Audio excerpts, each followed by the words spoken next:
I didn't hear any of those. That makes me very nervous. Coming up on Verse Course Verse, it's the beginning of spooky season, and we're on our 3rd episode, so you're all vets. You know what's up. That's next.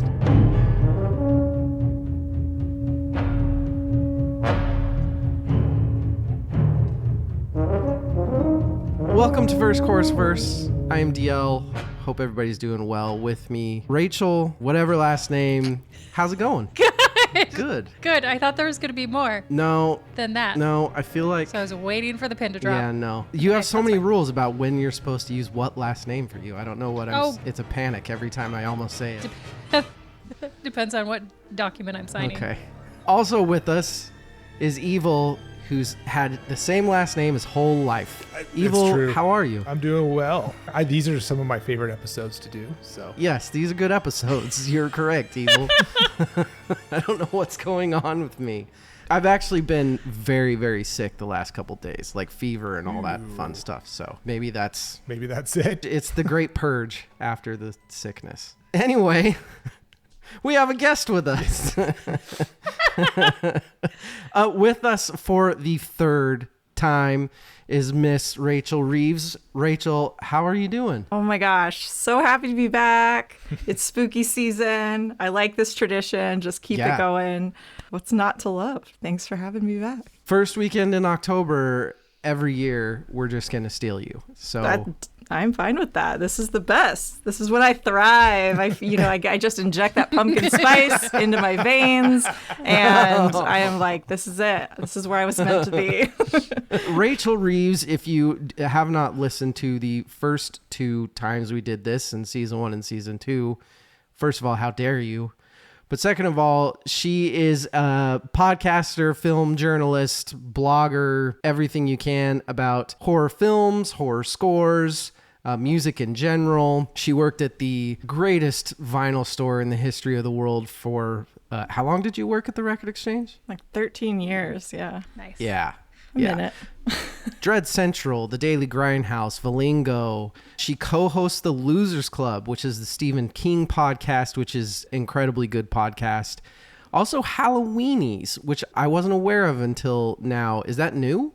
Yeah, so I recently, within the last 6 months, joined that crew. But yeah, that's a horror franchise podcast with some of the same folks from the Losers Club. So just covering specifically horror-related stuff. And then you also have the Pod and the Pendulum. Mm-hmm. And you have the Girls on the Boys, which I'm assuming is about the movie Boys on the Side. How'd you know? No. It's just about New Kids on the Block. Yeah. And we just talk about boy bands. No. So it's about the Amazon Prime series, The Boys. Gotcha. So we're going through that because that show is amazing, you guys. If you haven't seen it. I have a very hard time watching that show. Yeah? Well, the most powerful person on earth is a piece of shit. That's a hard thing to... What? It's really awesome. It's very disturbing. It is, but they're so clever and the writing is amazing. And I'm telling you, I got a whole podcast on it. So, yes. Yeah. You've heard her credentials, so you know why we have to have her every year to talk Halloween scores. We do this every year. We try to pick what do you say? Like a cream of the crop, infamous, classic, top 10 of all time score. And then we try to pick a out of left field, maybe a little funny, maybe a little stupid, maybe just a little different. And then we pick one that, I don't know how we do it, maybe just makes for a good soundtrack. Sure. We pick 3, we talk about 3. There's basically just a really good jazz record that we're going to talk about. Rachel, are you a big Charlie Brown fan? Rachel Reeves, sorry. See, I was going to get confused. Yeah. I just assume he's always talking to you on these episodes. I mean, Charlie Brown, what's not to love? It's just so adorable and Lucy. wholesome. Don't love that cunt. Fuck that bitch. Oh, wow. Seriously. Strong I could talk for hours on that. Love, I feel like, is a strong word, but at the same time, I feel like Charlie Brown's just part of life. It's always there. Evil, kind of the same question, because you and I we hadn't ever really been big jazz talkers to each other until this year. And then it kind of started. Are you like huge fan, kind of fan, new fan? We all grew up with that music. I don't think I really looked at it as jazz, just like I don't look at Mr. Rogers as jazz, even though it's both of those very much jazz. But it's just like childhood music to me. Yeah. And I think that's kind of what makes the soundtrack we're going to talk about magical, if you will. Aw, yeah, I know, nostalgia. right? Yeah, it is. It's very nostalgic and it's super clever. I am like a jazz troglodyte. I love jazz, but I do not profess to be any kind of expert or even cultured in jazz. Evil like jazz. Jazz good. Rachel Polio.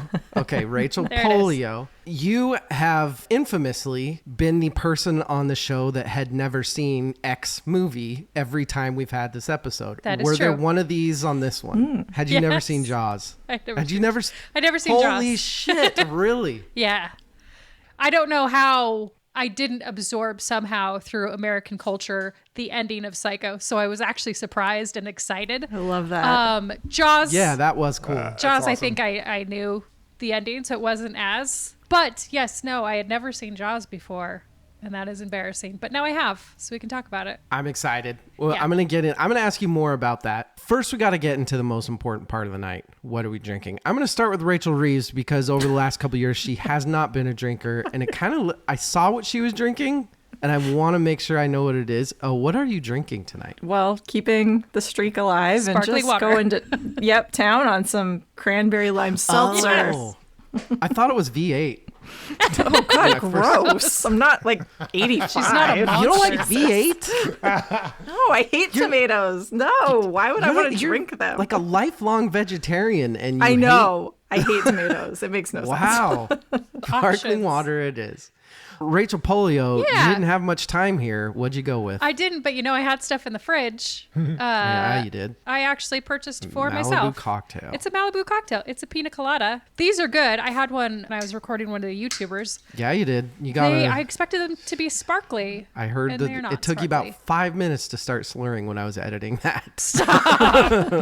They're, for being so high in alcohol for me. But Evil, what about you? I've not tried this yet. Allegedly, this is Vince Guaraldi's favorite drink. Really? Whiskey and root beer. oh, interesting. Of course, he would drink root beer. Of course. He What kind of whiskey, Evil? Kind of like a, Buffalo Weird. Trace. is it like a sarsaparilla Mix it up. tasting kind of thing? Kind of. It is. It's, I don't know if you can see it. It's Virgil's root beer. It's very Nice. good. Wow. Handcrafted Wow. by hands. And then Buffalo Trace. It's like a rum and Coke, but it's whiskey and root beer. I am drinking the same thing I drink every year. It's actually my favorite drink of the year. It's an appletini. It's a real appletini, though. Soak some Granny Smith apples in Everclear for 24 hours and then make apple liqueur out of that with citric acid, sugar, water. The appletini is that with some Applejack and lime, and it's amazing. It's fancy. Involved. it's the greatest smelling drink you'll ever. It really just smells like an apple orchard. It's the greatest thing ever. Have we talked about my fall chartreuse experiment yet? This would be a good episode. Yeah. for it. So if you're into cocktails, you might be feeling the pinch that yellow and green chartreuse are more and more difficult to come by because the monks, and expensive now. how dare they, have decided to focus a little bit more on being monks than making booze for the Making world. booze. Yeah. And everyone and their dog now makes craft cocktails at home. So, but I've stumbled upon recipes to roughly estimate each of those, yellow and green chartreuse, to roll your own. So I'm going to try to do that this fall. You're gonna try to make your own chartreuse. Yep. All right. Holy shit. And Evil gets one step closer to becoming a monk. We're going to get into this episode, all those podcasts that Rachel was talking about, all the ones that she's on, all the horror stuff that she does. You can find her on Instagram at the Vinyl Girl. I believe it's 3 R's. And no I. So the Vinyl GRRRL. Correct. Rachel also has incredible interviews, soundtrack supervisors and score writers and composers. Have you done any lately? We've got 2 pretty fun ones coming out. So I just had one publish. Alan Howarth worked with John Carpenter, did Halloween 3 through onward. And Jesus Christ. Big Trouble in Little China, They Live, Prince of Darkness. He's also an incredible like sound designer, like the sound of the Enterprise in like all the Star Trek Treks. movies. Nice. Like Total Recall. yeah, Hunt for Red October. Poltergeist. Jesus Christ, this guy is huge. Yes. So he's super interesting. I've been a fan of his for a long time. I totally geeked out and met him at a con like 6 years ago. And so it was really cool to finally actually be able to like talk to him and stuff. So yeah, I have that interview that just came out. And then John Massari, who's another film composer, he did Killer Clowns from Outer Space. Love and, it. Yeah. 40th and also anniversary just this year. I don't know if you knew that. 35th. Oh, 35th. Damn it. I knew it was a big one. That's impressive. Yeah. Both Rachel's. I guess It's a fun movie, you guys. It's and so that score is good. super fun. And John's a super nice guy. And That's he's also awesome. got an incredible career, has worked on a ton of stuff, orchestrating and behind the scenes kind of stuff. So that'll be coming out soon as well. Very cool. That is very, very, very cool. So yeah, as you see, she does this for a living, man. So I wish, she's- almost, not quite. This is why she's so much better at it than we are. Oh. We are going to take a break, and then we are going to talk about 3 very awesome score/soundtracks. We'll take a break. We'll be right back.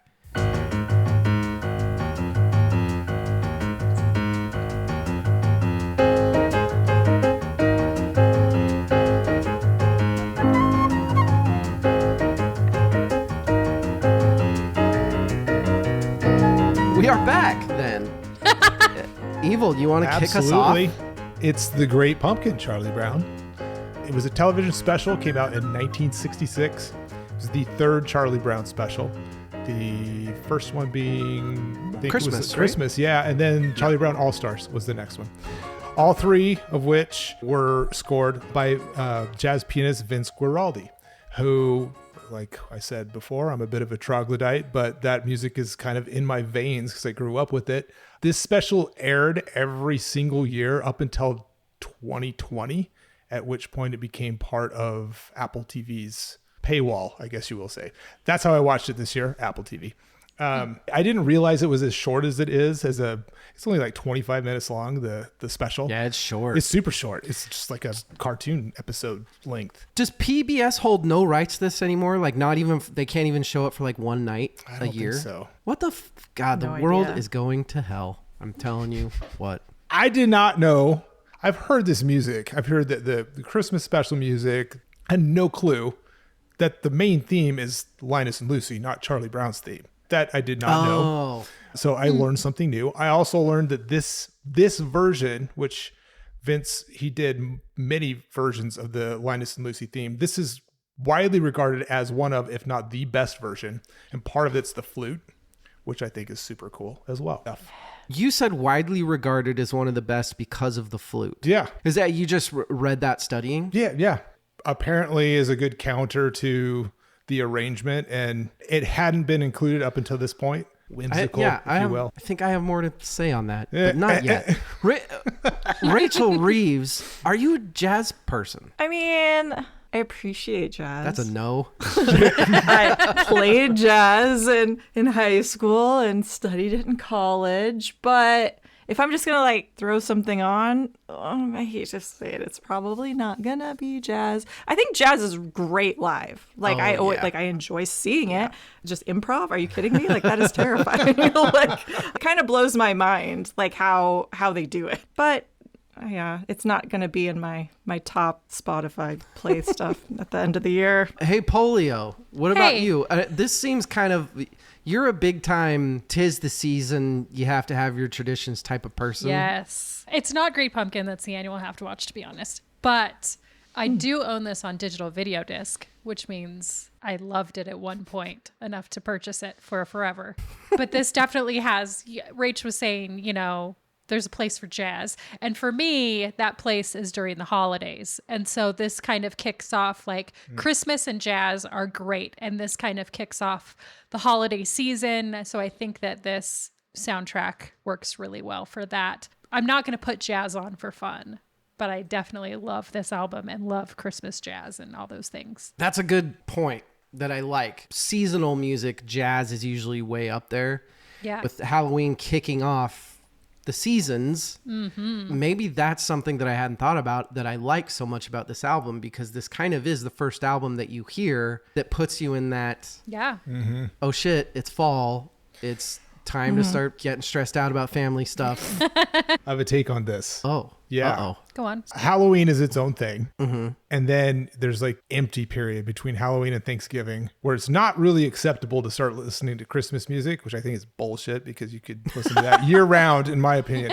But as I was listening to this, and there's a Thanksgiving playlist that I found, and I'm like, this is like the perfect music to kind of ramp up into Christmas music without listening to proper Christmas music.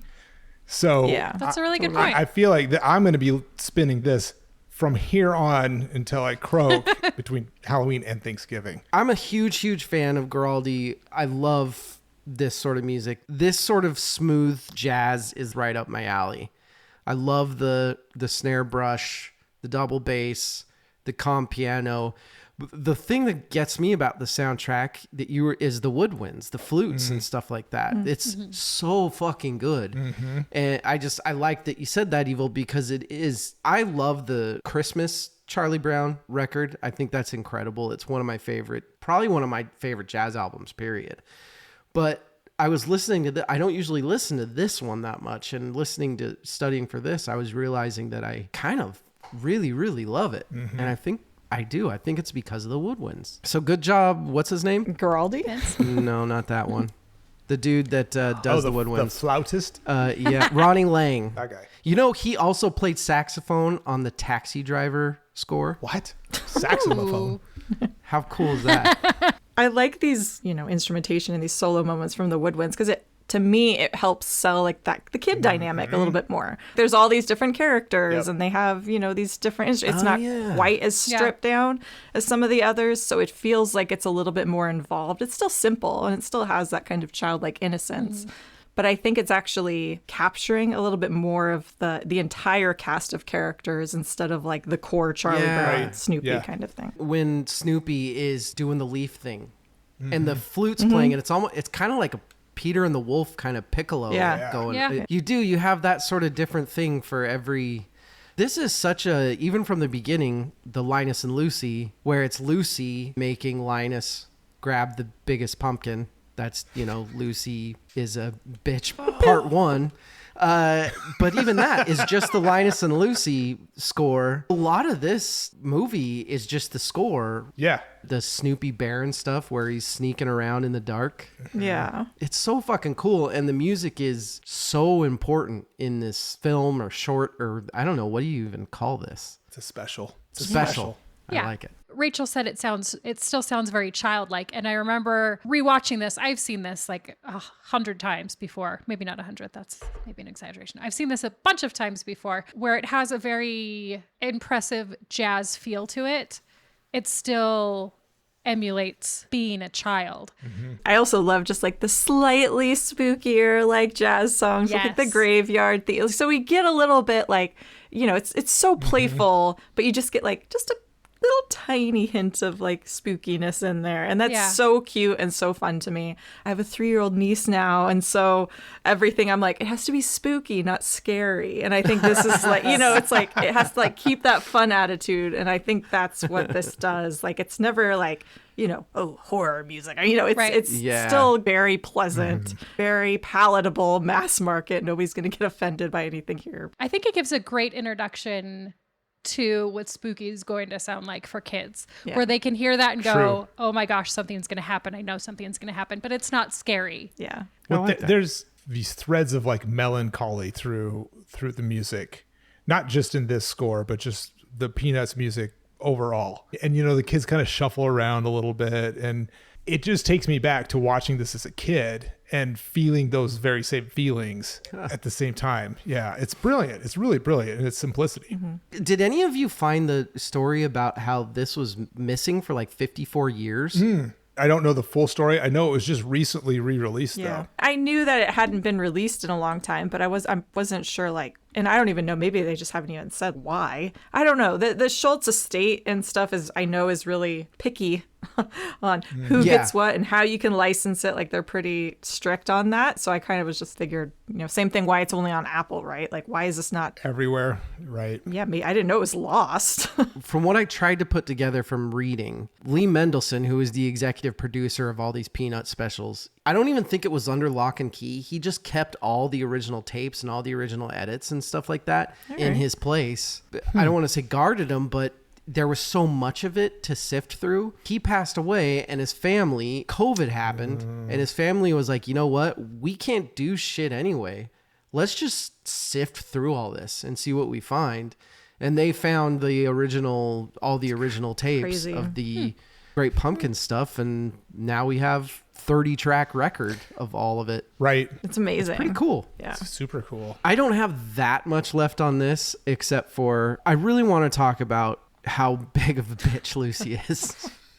Just the pumpkin picking thing, the football and Charlie Brown, the strangling her brother for riding Charlie Brown, turning Charlie Brown's head into a model. But then at the very end of the show, she picks up Linus freezing in the patch and then puts him to bed. Yeah. And he is kind of a fucking idiot. So Hey. do we? Hey, what? he's a kid. If you just had a an kid. oppressive sister, you would make shit up too in your head. Like there's a Santa Claus He's for, just trying to for be happy. Halloween too. Bring me There's a some Santa Claus happiness for in life, Great Pumpkin, please. It's good story writing, right? Like you have It to have a is, yeah. baddie, you have to have a villain, and then it can't be an adult because then that's that's creepy. So it's you got to have a Sure. kid that's just a little dark to keep the story from feeling just too disgustingly sweet. I feel like there is not another cartoon character that I hate as much as her. Ooh. Wow. Everybody has a villain origin story, but Lucy doesn't. What about She's just a Rugrats? bitch. Isn't there Oh, the sister, character the in older Rugrats? sister. Angelica? You need that archetype. I mean, it's Nellie from Little House on the Prairie. Oh, It's- shit. Yeah. Yeah. Right? Man, Nellie Olson, that's a good one. She's she's the worst. I pulled something out of, I think it's the Graveyard theme. I'm out walking my dog. It's kind of dusk. People are starting to put up their Halloween decorations. So I'm getting into the kind of the mood of the season and stuff. And I hear Portishead in this album. Really? Absolutely. 100%. I hear Portishead clearly were influenced by this album. Interesting. Sour Times is straight out of Graveyard theme from... We're going to have to try to get them on and ask them about their Great Pumpkin influence. No, because I don't want them to burst my bubble. Oh. I want this to be... They're what are you talking about? We've never seen that. That's our first one. Hey, it's simple Yes. stuff. It's a good fucking jazz album. I love it, and that's all that matters. Let's go to our next score/sound. This is much more of a score/soundtrack. On this one, Rachel Polio, take it away. Hi, next we're going to talk about The Guest. Haunted by your soul.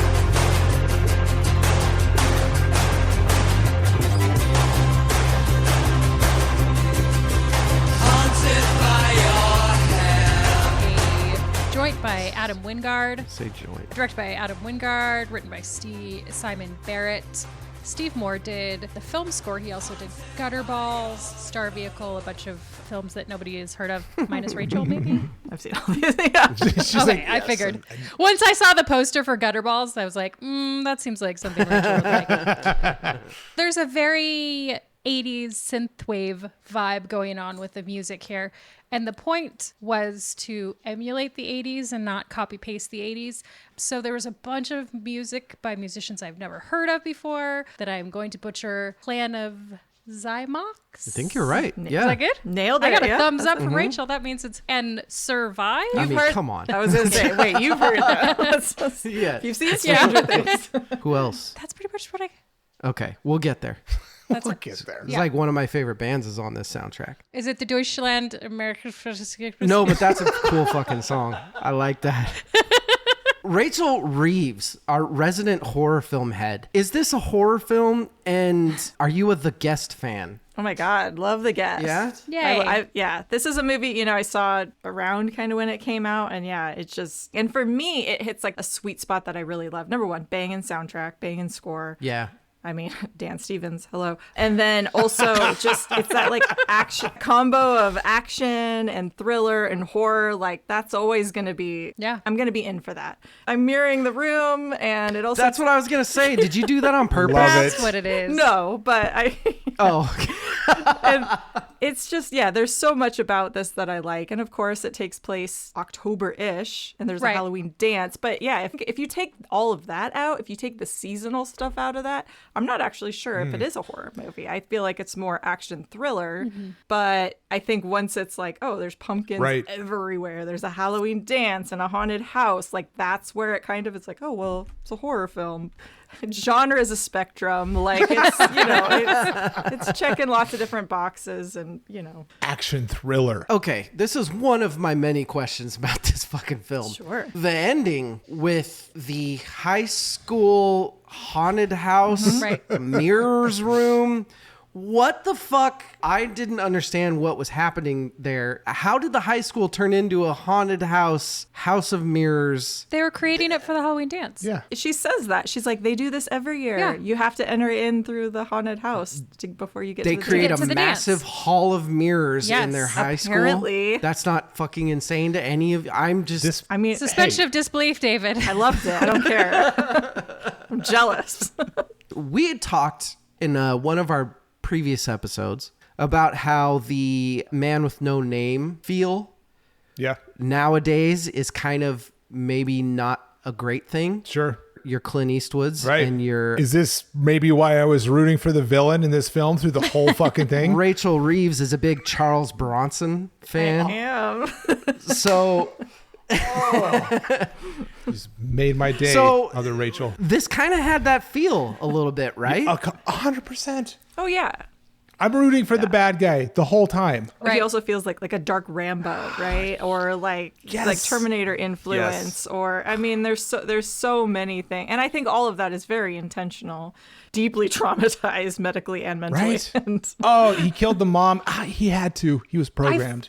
He had He's to. pro- You know, up programs. until that point, Yeah. though, I feel like it's very much like You, the TV or, Netflix series, where you're rooting for the bad guy because he's only trying to do what's best. Well, like, yeah, he's I mean- just trying to help out other people. well, for Right. the family. He murdered a guy because he got regional manager instead of the dad. I don't know if that's helping other Right. people. Yeah. He just Okay, wants what the about best the other guy's for- family? Fuck that guy. Well, He killed his wife too. It was a murder Oh suicide. God, that's she right. was collateral. Yeah. Collateral damage.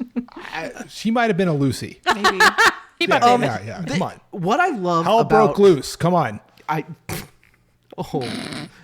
that had multiple levels of a joke on that Yep. one. What I love about this score is how much you don't expect a score like this for a movie like this. How so? The badass John Wick type Man with No Name, and you've got this 80s synthwave thing going on. When they go to the party and all the kids are smoking dope and stuff, you expect some stupid country or some stupid alt rock music going on, but it's this hardcore Yeah. new age synthwave going on. It completely changes the entire feel of the movie for me. I think it helps with the continuity of the film too, because you keep the same vibe through the film. I think if you threw in modern music or shitty music that you would expect at that kind of party, Why's it it would gotta be take you out shitty? of. That's what I was going with. This movie feels like a love letter to a lot of things that Adam Wingard likes. Oh. Like there's so many little nods to certain things in this movie. Like Sure. there's the pumpkin, the witch, and the skeleton from Halloween 3 in the back of like a shot with. And Oh, I didn't even notice in that. In the dance hall, you know, This there's is why you're nods in to charge. Carrie. There's, I think that there's lots of nods to like other action films, and like even when he's running at the very beginning, like to me, it's like, oh, is that from like Superman? Like, because he's a Superman. There's That's a like all good these little take. things that I think are nods, and so to me, when I think of like, okay, well, if it's like a sci-fi thriller, right? A lot of times they use electronic music in various capacities because it disconnects this character from humanity. They're not going to have strings and woodwinds to like Charlie Brown. Like these are humans. That would be. I could use a little bit of the Great Pumpkin Waltz while he's like running down the street. That'd be kind of cool. So it kind of helps sell right from the beginning that there's something off with this guy. There's literally nothing that he does that would make us suspect him of anything other than the music at first. And the fact that he rarely blinks on screen. Yes. Oh, good point. Which Good point. Interesting. Especially through the first half of this movie, there's not a lot of music. You have that big synthy bang at the very, very beginning, and then it's pretty silent. There's a few cues after he has the conversation with the mom, and then he's sitting there by himself, and then they pan in on him. Yeah. And then you start to hear kind of the dirty synth, and it's like, oh, something's up with this dude. Right? There's not a lot of music through the first part of this until they get to the party, and then it's just fucking like, Go time. here's a song, here's a song, here's a song, bam, bam, bam. And it just Right. kind of takes you on this massive fast forward roller coaster for the rest of it. And another thing that kind of separates it from some of the contemporary stuff that was being done with synthwave at the time, Stranger Things, and like It Follows and stuff, this is very specifically like goth synthwave. Yeah. It gives it that 80s feel a little bit more. It's like that throwback to Well, some of these bands are. Like Yeah. Sisters of Mercy, Clan of Zymox, Love and Exactly. Rockets. Like these Yep. are all like older bands. Yeah, and let's stop and pay a much bigger tribute to Love and Rockets, please, because they're 100%. one of the coolest fucking bands that has ever existed. Shout out Love and Rockets. Okay, anyway, we can continue. The fact that they have Love and Rockets on this is, I was sold. The first thing I did was looked at the soundtrack listing. Love and Rockets. Okay, yep. Yeah. It's diegetic at times, which is super fun. And I love that when it kind of like breaks that wall. Because like when they're listening to it on the radio and he's like asking her to make a tape. And like sometimes we see her like pushing play. And so it's Yeah, I had to look up diegetic, but you're absolutely right. No, yeah, like she goes in to start the phones and she has to push play on her. Yeah. Yeah. Or like when they're at the dance, he puts the CD in the DJ booth. So it's Which is hilarious, by the way. yeah, I know. And then the lights come up. It's like, Poor wow, this thing, guy has yeah. so much dramatic effect in his delivery. So it makes sense because this is apparently what she likes to listen to. So, it's getting us to know her. It's also very fitting for this character, but then again, it's also like very attached to her, and it becomes more diegetic as she gets introduced and kind of entwined with her character as well. So it's all very fitting, and I like how they make a little bit of a justification for that, being like, oh no, she likes this music. So it makes sense in this world. That was one thing that I read that was talking about how initially the plan was to make the soundtrack music that she would like. So it kind of feels like she was in charge of that. And then having her be musical, like burn you tape or whatever, her character turned out to be a little bit bubblier than the music was. And so it kind of took a turn, but Bubblier? initially that was the bubblier because she was blonde and a little happier, I think, than the music is. Oh, I thought it fit her. She was pretty, she kind of had a real big teenage brooding thing going on. I know she was 20. Well, you can act like a teenager and be 20. Yeah. How old was he supposed to be? Do we know? I would say he's in his 20s because he did a tour or two and then came back. So probably early 20s. It took me a while to figure out if the whole like him and her thing was creepy or not. No, I don't think it's I don't creepy. think so. Yeah, of course you don't. 25-year-old hot dude coming out of the shower. What's wrong with that? Oh, hold on. The scene where he's carrying the kegs in, he's like, Oh God, Yes! that was hilarious. I was sold. That was- I was sold at that point. I'm like, I And fucking the music love stops this and movie. he's like, where do you want these?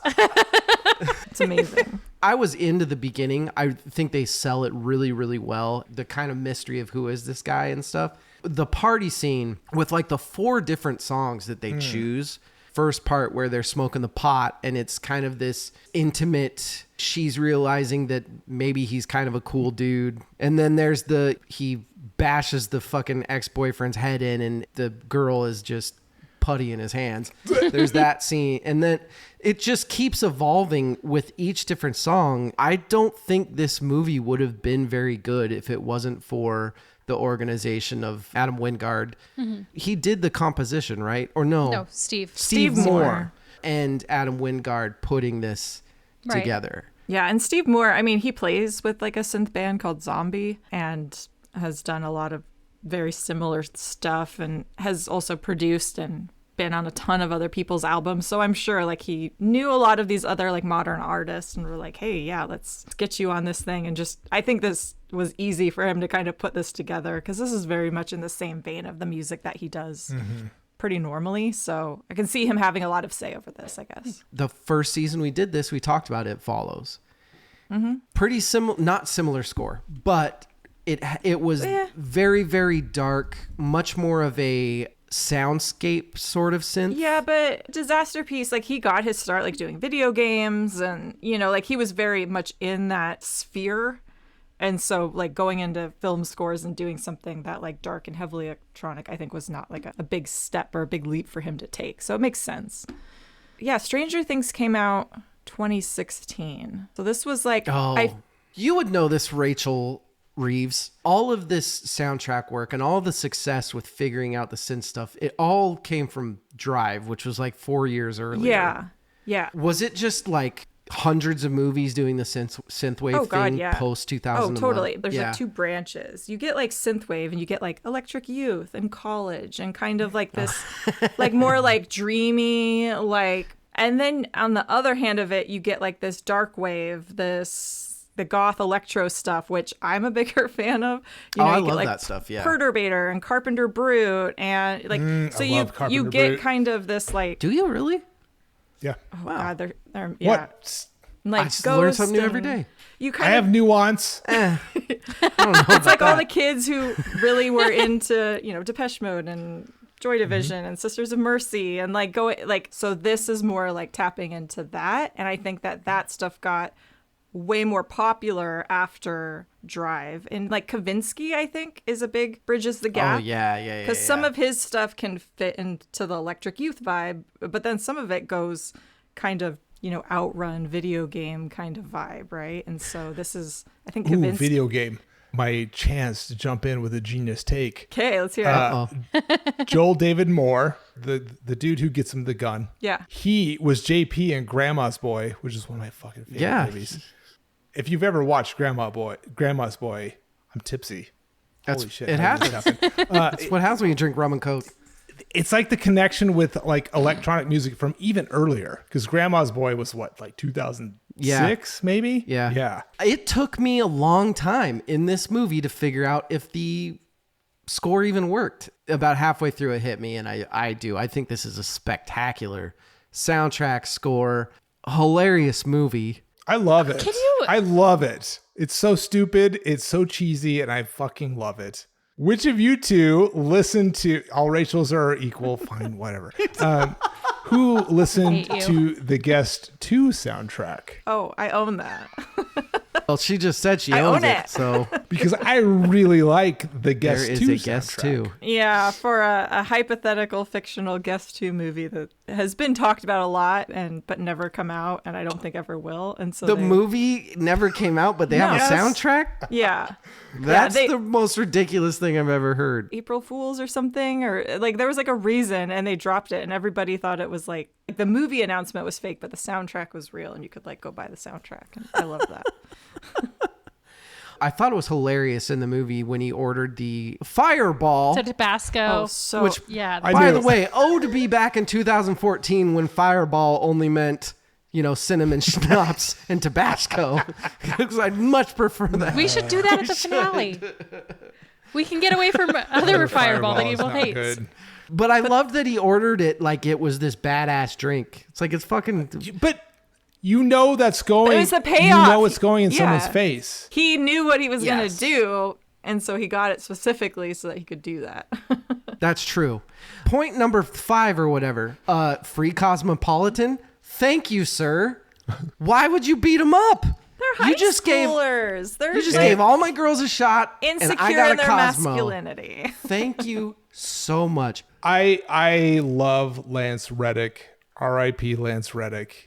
I know. And when I didn't know he died. Did he die Yeah. Like recently? last year or something. Yeah, he was Commander Zavala in Destiny. I stopped playing, but whatever. Anyway, Nerd. I'm such a nerd.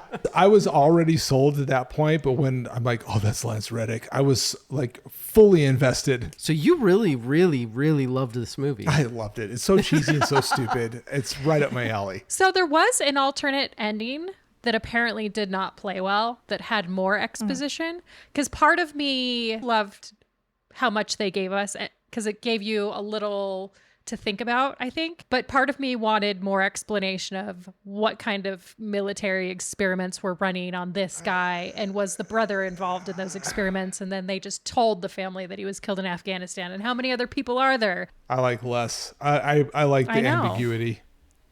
Yeah, same. Okay, fine. I mean, that's what we get, so Yeah. I lose. Last thing I want to say is that this had one of the greatest lines in a movie I've ever heard, which is a guy is running through a haunted house and he says, "Military police, I'm here for Luke Peterson. How do I get through this maze?" And then some fucking dude just starts screaming out, "Left, right, left." That's the It's like the Konami left, right, up, down, ABB, start, Yeah. select. That's fantastic. That is the guest. I love that. That was a blast. We've got one more to go. We're going to take a break and then we'll hit the big one.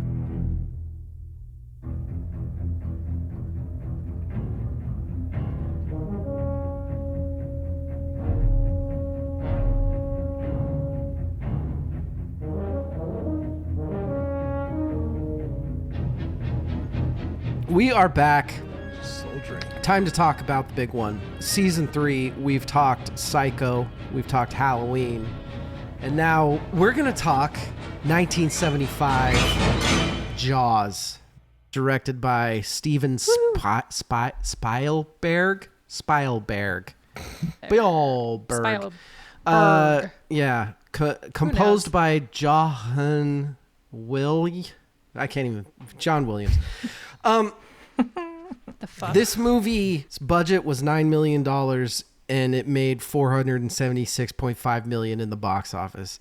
The movie is done okay. Whatever. It's done okay. Yeah. There are millions of very cool facts about this movie. I mean, fucking millions. We can talk about, what was the name of the shark? Bruce.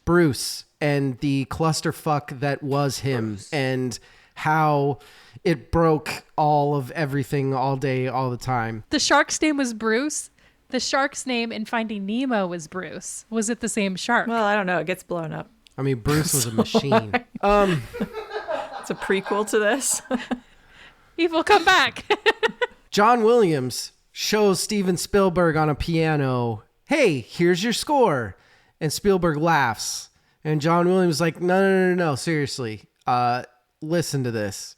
Trust me. The lore is that Spielberg didn't see it, but I think it seems to me, listening to both of them being interviewed, that it took about 30 seconds for Spielberg to be like, yeah, this kind of fucking works. Yeah. I'm going to go to Rachel Polio first. Had you not watched this because you thought it was a typical horror film? Why hadn't you watched this? I guess I hate water and I'm terrified of it, Oh. especially the ocean. And so You I did think it backwards. maybe that played into it, at least as a child. You're supposed to be terrified What? of the ocean because you watched Jaws. When I was little, my grandmother said, if you ever go too far in the ocean, you're going to die and you'll drown, so don't go past your waist. She wasn't And necessarily so- wrong. She wasn't necessarily wrong. So that made me terrified of the water to this day. So Jaws, I think, maybe wasn't for me back in the day. And recently, I guess I am more rational about water, but still, it just didn't sound like, I don't know. I just never got to it, I think. Rachel Reeves, if I were to tell you that you had to give me a list of the top 5 scores of all time, do you think that this would be one of them? Whoa. Out of all genres, it is for sure one of the greatest scores of all time. Top 5, though. I don't know. I'd have to think about that. But you'd have to think about it, right? Yeah, it's a contender. It Yeah. would be up for consideration. It would be on the short list, you know. So what do you think it is, our score profesh, about this score that makes it that? Okay, well, let's put it this way. So I knew the score before I'd ever seen the movie. Right. Like my dad used to like wake me up when I was little, and if I wouldn't, because I'm not a morning person, and so I wouldn't get out of bed. So he'd come in and be like da da da da da, and then he would like like tickle me if I didn't wake up. And so like growing up, like the Jaws theme song, I'd be like, no, don't tickle me. You just gave Evil like PTSD over something. What? Yeah, But like I think that's like a pretty wild thing that it's so ingrained in the culture, in our like pop culture consciousness that the music. Jaws is basically like an onomatopoeia. Yeah, it's simple, it's catchy, it's effective, and it just is like such We an lost Evil. efficient, perfect use of score in a movie. And we can get into all of that more in a second, but I think that is it's just why it is. It's just so simple. It's crazy. It maybe not is the best score of all time, but Influential. it is influential. It's the best applied to the movie. I haven't heard anything anybody said Music. because Like- I'm trying to figure out what's happening to Evil. I just had a realization. I was born in 1976, a year after this film came out. My brother and his friends, when I was very young, 3-4 years old, made up a story about this character named Fashaw. Okay. Fashaw was a lumberjack who had like lost all of his limbs from lumberjack accidents. These fucking psychopathic grade school, junior high kids who was telling me the story at 3-4 years old, they would be like, Fashaw, Fashaw, Fashaw, Fashaw. Storytelling.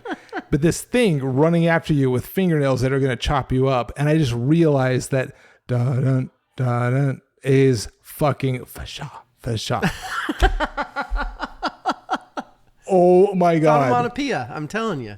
2 or 3 other soundtracks that describe something happening or going on or about to happen. Yeah. The dun, that something is about to happen, whether it's a joke or whether it's something's about to happen. It's so funny because it's such, and John Williams talks about this, like it's just a perfect embodiment of the shark itself and just that primal, focused, singular mission, like that. There's nothing else. Like, it's just like blinders on, right? Like, and so like, it doesn't need to be anything else.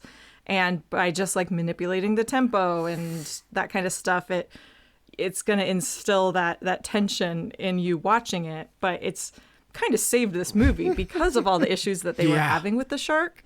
They couldn't actually the show shark. This movie's So the edited music- to fuck. Like when you hear them talk about Yeah. how hard they had to edit this because of how messed up the shark was, it's crazy. This takes place of the shark, and that's what I think is so influential about it, is because we're associating that rhythm and those 2 notes with Bruce. We don't even have to see a shark, but we feel it. We're looking around and like we feel like it's coming, and that's something that you're going to see. Like we've already talked about this, like in Halloween and in Friday the 13th. Like you don't ever see Jason. Spoilers for the first Friday the 13th, but like that, 50 years is, I don't think spoilers are allowed at this point. Hey, I don't know. Rachel's never seen Jaws. There's people out there that haven't seen Friday the 13th. I don't want to take that away from them. It's going to have such a ripple effect in the horror genre because it's a way to tell without showing. Yeah. And for films on a budget, that's pretty cool. Like, oh, you mean we don't actually have to like go through all that work? We can just like pretend show like it's there? a underwater thing of seaweed and put this music behind it, and suddenly it's scary. And sometimes what you don't see is actually more scary, right? Yes, Like how many yeah. movies, like horror movies, have you seen? You're like, okay, the second you see the monster, it's suddenly like, I'm disappointed. Like it's by having the music do that for us, like it's just incredibly powerful and just is going to have a massive effect on all the horror music that's going to come after it, especially in the 80s once like slashers really take off. You're going to see this replicated in different ways in dozens and dozens and dozens of movies. So Rachel, did you like Jaws? Yeah, I guess. I don't know. How dare you? The What? music is so good. You just have this image of what something should be in your head for your entire life. And then Yeah. I feel like this movie was very built up for me. It was fine. How dare you? Also, Richard Dreyfuss is fabulous, and I love him. And he was a great... I didn't know Richard Dreyfuss was in this film, which is fun. Richard Dreyfuss overacts the fucking shit out of this movie. Love it. Evil, I'll ask this to you. It might be more of a Rachel Reeves question, but I believe in you. You can do Is it. is this a horror film? Ooh.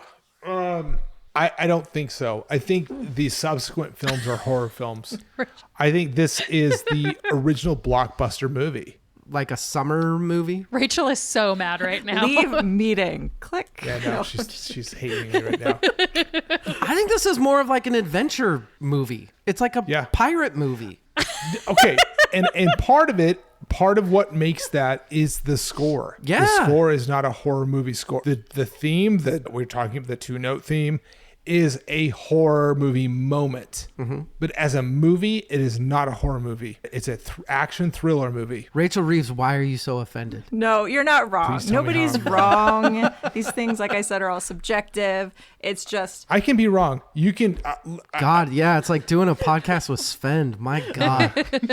Everybody's right. Everybody love each other. listen, a 5-star, classic, iconic, blockbuster film and a horror movie can exist in the same sphere. Like it can be done. Oh, I People are get it. So like, oh, it's really good and amazing. I don't. It So can't it be must not be a horror film. You That's know, fair. like I think that's part of it sometimes, but it's like, how many nightmares has this movie given kids? How many Exactly. Like, Oh, my ocean? God. How many kids were like Yes. terrified of sharks because of this movie?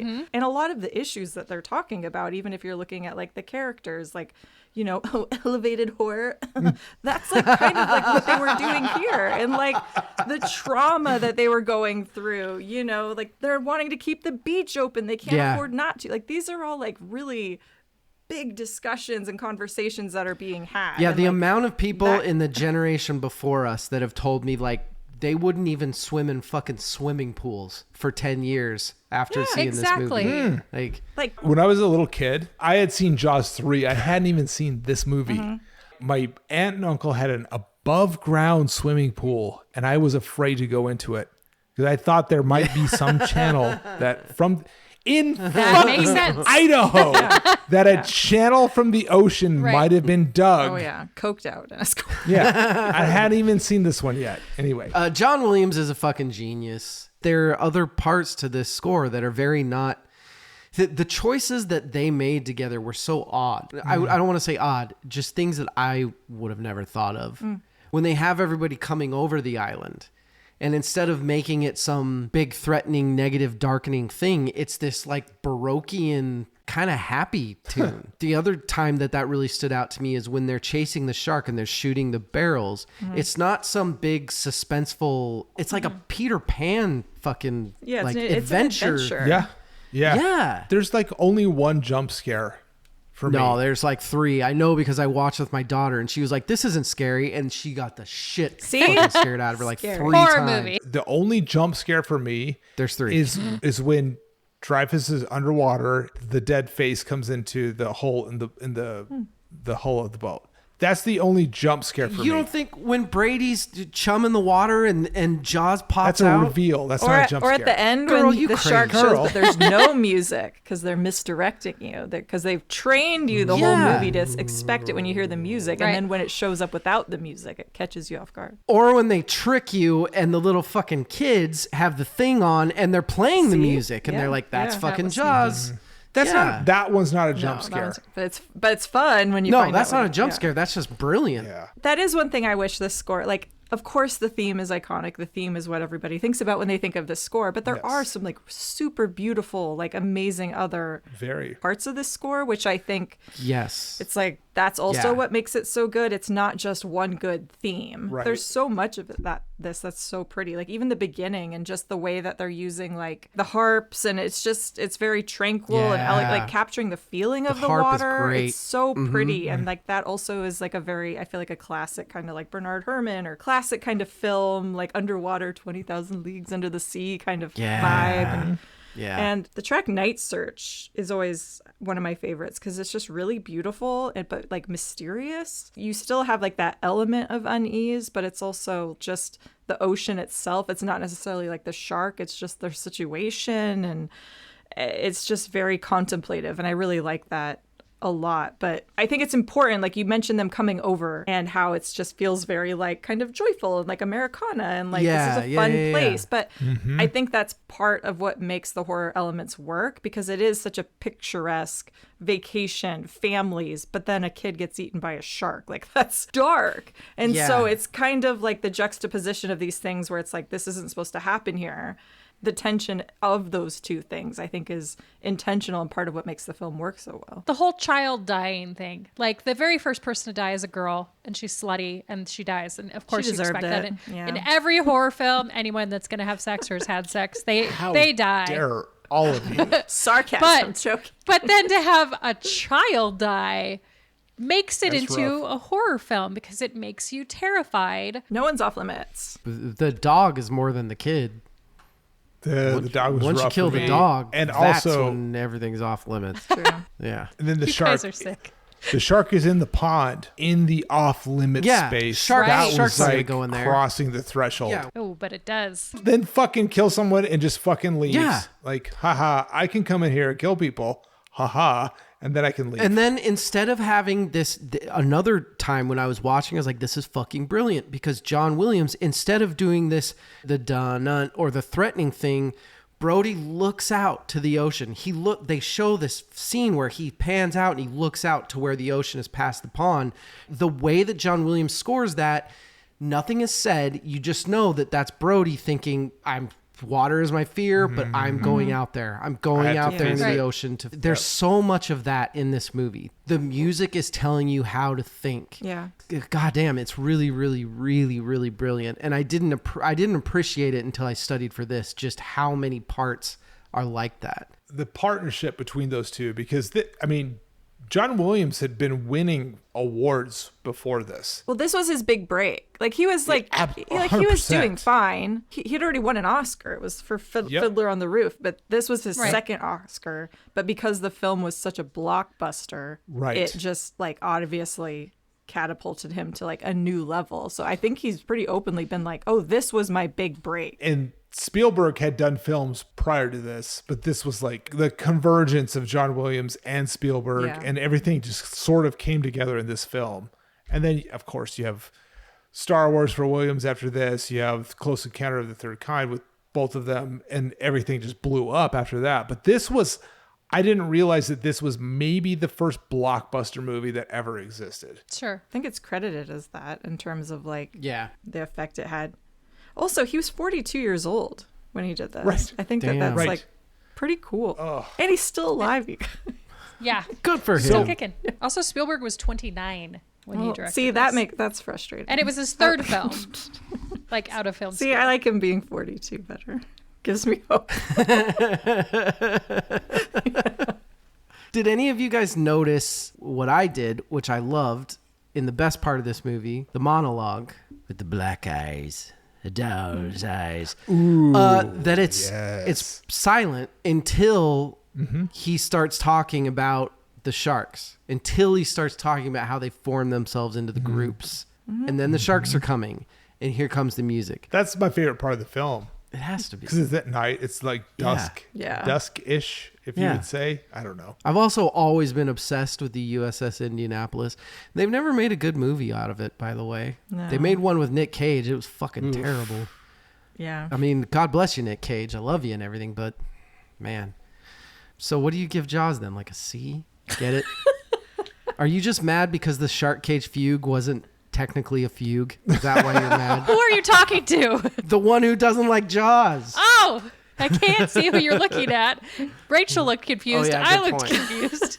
I do love the score. It is just a prime example of why John Williams is just so amazing. He just has such a way with melody and weaving those melodies and working them in, because I love how it does progress throughout the film, and you kind of see these themes for the orca and the themes for these men kind of start to interplay more and more with the shark theme, like as it goes on. I love that. It even is included at points with the shark, which this is probably just me projecting because I'm just such an animal dude, that there's this feel of like, this isn't an evil thing. This is just something protecting its territory. This is Sure. this isn't fucking Jason. This is just a fucking mammal. It's not a mammal.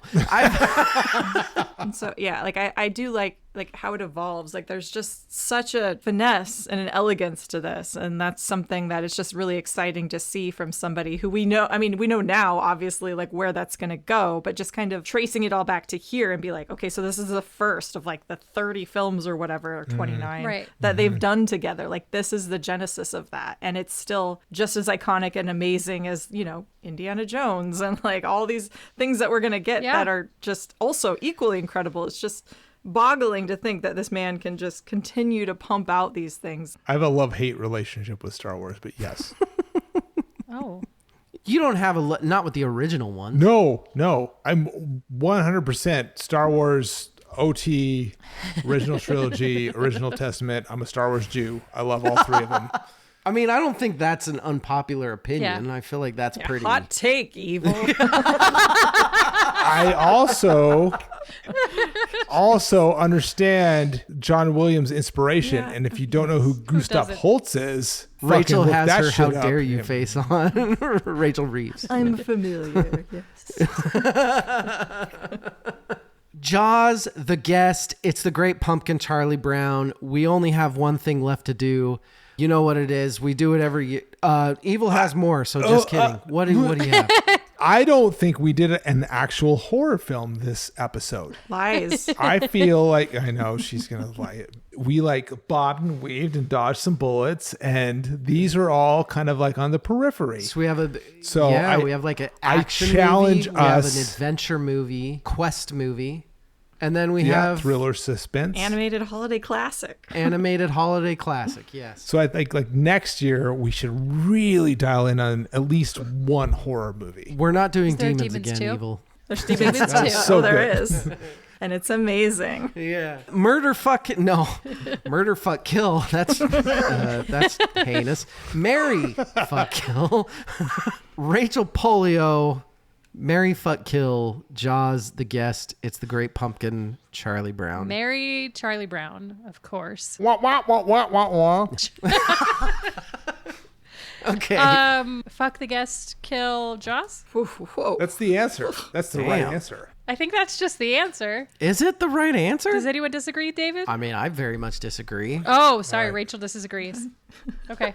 We're gonna kill Jaws. You have to. Evil. What about? I'm the same because it's Charlie Brown. You marry that. Okay. Thank you. You fuck the guest because that's sexy, and you kill Jaws because Jaws is going to come back, and you have to keep killing it over and over and over again. Right. Wait, I like, Yeah, what are I we, don't- like, I think the concept are we is the what you want it to scores be, or but the movies or There are no points here. protagonists? Rachel, will you do us right by this? Okay, Mary, if fuck, I'm- kill. If I'm looking at the film or the scores, because my answer would still be the same of like which one, I mean, it would be Mary Jaws. Influential, iconic, kickstarts an entire amazing career for both of these. First blockbuster film. 476 million, you guys. Set for life. That one has to stay, and you're going to learn so much, and you're going to return to this text time and time again and continue to get things of value out of it. So I got to marry that. And then, of course, fuck the guest. Of course. Duh. And then I'm killing Charlie Brown. It's only 25 minutes. Like, that's, you're not in that for the long haul. Like, I'm sorry. And then if I don't Child like that, killer. it's yeah, but I can listen to the Christmas Rachel one. Reeves, child killer. That's, you know, We're that going is. to introduce that her is a next point. year. It's not different enough from the Christmas one that it's like, I'll just go listen to that. I don't need this one. I don't need both. I can't believe you do that. I'm that take, marrying actually. Great Pumpkin. I'm fucking Jaws, and I'm killing the guest. Wow. Look, the guest is amazing, but it's not. I could forget about the guest tomorrow and be fine. I hope you all die by shark attack. That's the thing. That's sexy. I mean, if you got to go, Everybody. Yeah. nobody will forget that. Exactly. Halloween, everybody. Spooky season. Happy Halloween. Rachel Polio. David, listen. Thanks for joining us. Are you going to go unpack? Probably, yeah. It's time to do some laundry. I am that person that does it immediately. Evil. I'm glad that you have a new album to get you through Thanksgiving. Thank you. Thank all of you for that. Rachel Reeves, once again, she's our favorite. We talk every year when we get done with this. We talk about how amazing she is. True. And she's True amazing story. because of all the fucking shit she's on, like Dread Central, Daily Grindhouse, Valingo, Losers Club, Halloweenies, The Pod and the Pendulum, The Girls on the Boys. I mean, Rachel, calm down. I know. Jesus. It's a problem. Thanks for joining us Yes. for the third time. Thanks for slumming it with us. Thank you. No, thank you for Yeah. having me. Join us next week. We've got our last quickfire of the year. 10 albums, 6 minutes each. Rachel Reeves, do you have an album of the year so far? Oh no, I can't. No? I can't think about that yet. Because the Stones Okay. album isn't out yet. Yes, exactly. Honestly, though, Rachel, we love it that you It's- do this with us every year. I Thank you, appreciate guys. it. I don't know about those other two, but I do. Anytime. He's a feisty one tonight. You've drank too Root beer much. and whiskey is good. I don't like you on root beer and whiskey. It's so good. I love it. It's my favorite thing. Good night, everybody, and good luck. Haunted by your soul.